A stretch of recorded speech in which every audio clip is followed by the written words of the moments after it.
So then there was the time that my friends abandoned me at a very strange gay bar in Palm Beach, Florida, while a very old, inebriated man chased after me most of the evening. If you want to hear that story, stick around. My name is Alan. I'm an actor and a writer living in New York City with my husband and our 18-year-old cat. So it's the early 90s. I am, I think, 25 years old. I am on the non union bus and truck national tour of a Broadway musical. And the other guys in the show would, every city we went to, they would find the local gay bar. And they always invited me along, which I appreciated, but gay bars have just never been my thing. I'm not a drinker really, and I never did hookups. I had seen too many shows like Dateline where people get abducted and chopped up and left in coolers on the side of the road. That's how my brain worked back then. But we were in Florida, and they said, please come to this one. It's going to be fun. It's Florida. So I said, I will go on one condition, that you all don't abandon me as soon as we get there. And they said, no, of course not. We're going as a group. We're going to have fun. So we get there, and at the front door, they give you a little placard on a piece of string that you were to wear around your neck. And on the placard is a number. And you then go into the club, and everyone's wearing these numbers, and they can request your number to come dance with or meet whoever's requesting you. And they would have the DJ get on the mic and say, calling number 97, come to the floor. And in fact, all of my friends were being called by their numbers. I was not, because clearly I did not belong there. I sat off to the side nursing a Diet Coke, and this inebriated old man, and I don't mean to be ageist, that man was older then than I am now. I'm 61. He was clearly like in his mid 70s.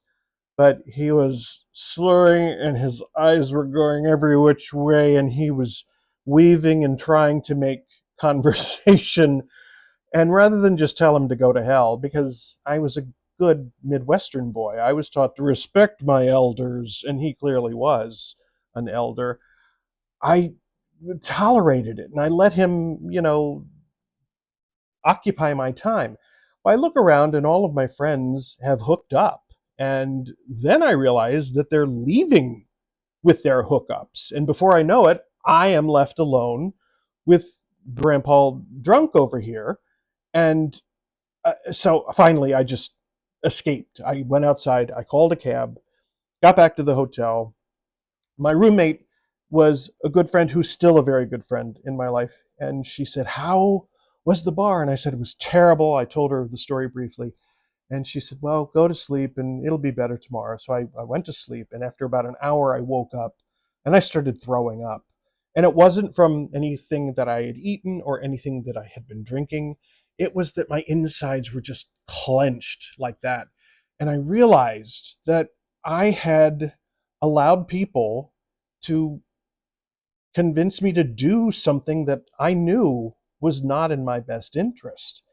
And I was so upset, not only with them, but with myself, and I blamed myself. And this whole experience just triggered all of the stuff that I had as far as not feeling desirable and not feeling good enough and wondering, was I ever going to meet anybody? And so I've told this story to a number of people over the years, and I get the reaction of them saying, what was your problem? Well, it was just a gay bar.